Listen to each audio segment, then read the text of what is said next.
కన్నుల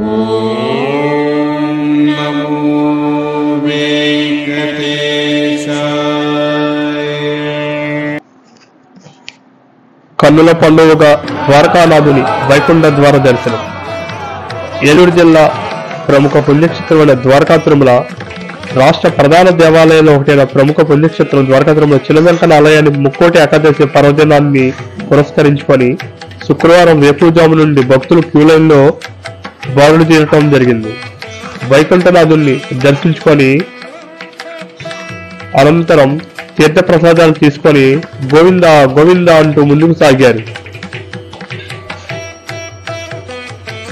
రాజమండ్రి ఎంపీ శ్రీమతి దగ్గుబాటి పురంధేశ్వరి స్వామివారిని దర్శించుకున్నారు.